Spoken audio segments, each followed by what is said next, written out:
Japan और भारत ने मिलकर तो मानो ट्रंप की दवाई ही कर दी। वो ट्रंप जो क्वाड को ही निशाना बनाने में तुले थे, अब यही क्वाड क्या कर सकता है? एक साथ मिल जाए तो ये दो बड़ी शक्ति क्या कर सकती हैं, इसका अंदाजा ट्रंप को लगेगा। और उस दुम को पकड़कर दुनिया के सामने लाता है कि ये देखो, जो अमेरिका सुपर पावर बनता है और जो दुनिया को कंट्रोल करने की कोशिश करता है, ये देखो असल में उसकी हकीकत क्या है। तो बेसिकली जो है कि जापान ने तो ऐलान कर दिया है कि वो भारत में 10 ट्रिलियन येन के साथ निवेश करने वाला है। 10 ट्रिलियन येन, ट्रंप की भाषा में 68 बिलियन डॉलर। अमेरिका के राष्ट्रपति को यह सदमा जरूर लगना चाहिए, लेकिन इसके साथ साथ अभी ट्रंप के लिए एक और बुरी खबर है। तो इनकी ख्वाहिश क्या होगी? इनकी ख्वाहिश होगी कि साउथ एशिया में अगर हम चीन के साथ मिल जाएं तो अमली तौर पे अमेरिका का जो इन्फ्लुएंस है साउथ एशिया में वो खत्म कर देंगे, कम कर सकते हैं खत्म। लेकिन ऐसा ये नुकता है ना, डोनाल्ड ट्रंप ने कुछ चीजें इतनी जबरदस्त कर दी कि मेरा कई बार थैंक्स करने को उसका मन करता है। उसने 500 सालों की जो उनकी दादागिरी थी उसको एक्सपोज कर दिया। उधर ट्रंप अब अपनी ही बातों में फंस रहे हैं। अमेरिका में ट्रंप के खिलाफ माहौल दिन ब दिन बुरा होता जा रहा है। अमेरिका में लोग सवाल पूछ रहे हैं कि जो वादे किए थे उनका क्या हुआ ट्रंप भैया? अमेरिका खत्म होने वाला है, ये लिखा हुआ है ऑन द वॉल और डोनाल्ड ट्रंप को दिखता है।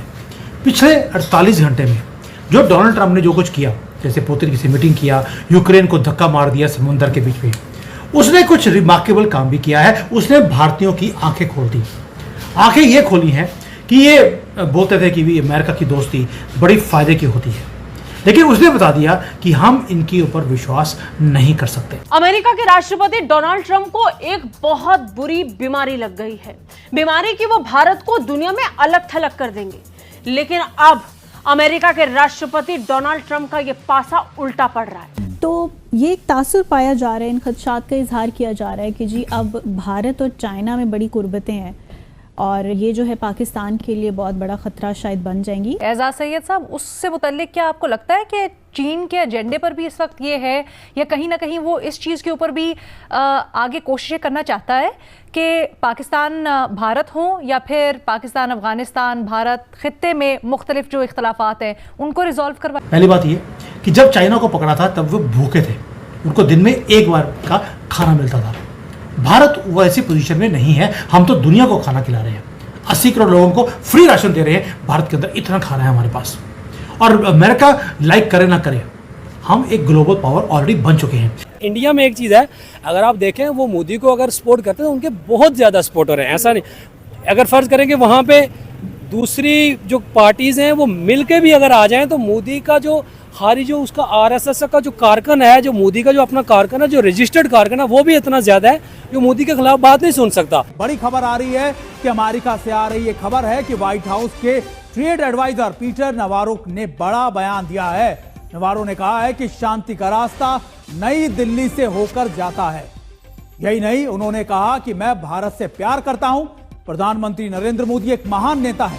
जानिए, अमेरिका का यह भी मानना है कि भारत दुनिया की एक बड़ी कूटनीतिक और आर्थिक ताकत है, जिसके बिना 3.5 साल से चल रहे रूस यूक्रेन जंग को रुकवा पाना संभव नहीं है। इधर भारत में भी ट्रंप की धमकियों के आधार पर कुछ लोग पीएम मोदी को घेर रहे थे। राहुल गांधी तो नरेंद्र सरेंडर जैसे जुमले उछाल रहे थे। जिस ट्रंप के बयानों के आधार पर राहुल गांधी पीएम मोदी पर हमला कर रहे थे, वही ट्रंप अब यूक्रेन युद्ध पर अपने हाथ खड़े कर रहे हैं कि भाई हमसे ना हो पाएगा, हम ना रुक पाएंगे, ऐसी वाली हालत हो गई। यानी ट्रंप ने एक तरीके का सरेंडर कर दिया है।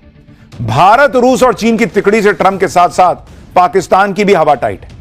भारत के साथ दोस्ती बढ़ाने के लिए अब चीन ने पाकिस्तान की भी क्लास लगा दी। शुरुआत करेंगे सबसे पहले भारत के सबसे पक्के साझेदार और पक्के दोस्त जापान का। जापान वो देश जो अमेरिका का भी बहुत पक्का दोस्त और साझेदार रहा, लेकिन ट्रंप के आने के साथ ही जापान के साथ भी दोस्ती वैसे ही खराब हुई जैसे भारत के साथ। क्वाड के ये दो देश अब अमेरिका के राष्ट्रपति डोनाल्ड ट्रंप के निशाने पर हैं, लेकिन उन्हें ये लगा कि ये दो देश झुक जाएंगे, उनके आगे हाथ फैलाएंगे। ऐसा नहीं हुआ, तस्वीर बदल गई और रातों रात ऐसी बदली कि भारत और जापान ने हाथ मिलाकर ऐलान कर दिया। पुतिन जो है he has met twice with Jaishankar. Putin has met twice with Jaishankar in these years। 2 सालों में 2 दफा मिले हैं।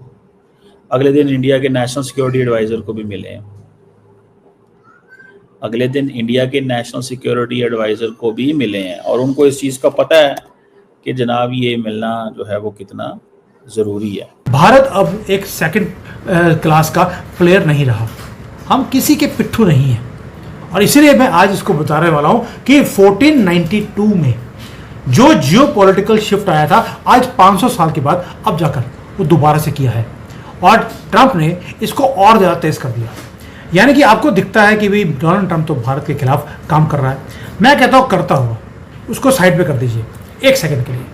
लेकिन उसने आपके लिए एक काम और भी कर दिया, आपको आपकी ऑटोनॉमी को गैदर करने के लिए आपको वक्त दे दिया है। आज वीडियो के एंड में जाकर आपको फिर लगेगा कि आप थैंक यू करेंगे पर इसके लिए, क्योंकि आपको एक तो उसकी आंखें खोल दी परमानेंटली जो बंद थी, और ये 500 साल से ऐसा ही होता रहा। 1492 में कोलंबस अमेरिका पहुंचा था, अब 500 साल से ज़्यादा हो गया टाइम। और वहाँ पर उसके बाद वेस्ट ने क्या किया, हर दुनिया में जो नैरेटिव था, रिसोर्सेज थे, सबको कंट्रोल किया, इवन की पावर स्ट्रक्चर्स को भी कंट्रोल किया। अगर किसी ने इनकी बात नहीं मानी तो उसके गवर्नमेंट को गिरवा दिया गया या आदमी को मरवा दिया। लेकिन वो एरा 500 साल का वो डोनाल्ड ट्रंप खुद ऑफिशियली उसको ख़त्म कर रहे हैं। क्यों? क्योंकि उसके कारण उनको बहुत हैवी प्राइस पे करनी पड़ रही है। दुनिया की सेकंड मोस्ट हेटेड कंट्री है अमेरिका आज की डेट में।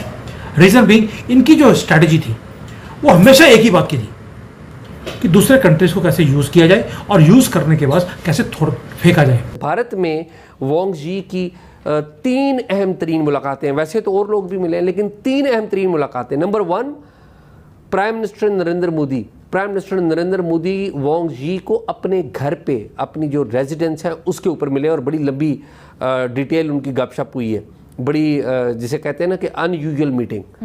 दूसरी उनकी मुलाकात फॉरेन मिनिस्टर से मुलाकात अहम होती है, यानी कि जयशंकर से मुलाकात होना उनकी अहम बात है। चलें इसको तो हम अहम करते हैं, लेकिन जो अहम तरीन मुलाकात मैं ये कहूँगा वो उनकी अजीत डोवल से हुई है। और अजीत डोवल से किस मौजू के ऊपर मुलाकात हुई है? आप याद रखिए कि अजीत डोवल जो उनके नेशनल सिक्योरिटी एडवाइज़र हैं, वो उनके जो बॉर्डर डिस्प्यूट्स हैं, बाउंड्री इश्यूज़ हैं, उसके कमीशन के या उस सारे मामले के भी इंचार्ज हैं। और वो कश्मीर को भी देखते हैं और कश्मीर के साथ ही ये तिब्बत का मामला भी जुड़ा हुआ है, उसको भी देखते हैं। लेकिन एक चीज़ अमेरिका की मुझे पसंद है, वो जब कोई वो लोग उनको खरीद लेते हैं, लेकिन जिसको वो खरीदते हैं उसकी वो इज्जत नहीं करते। और यही चीज़ें हैं ब्यूटीफुल जो हो रही है।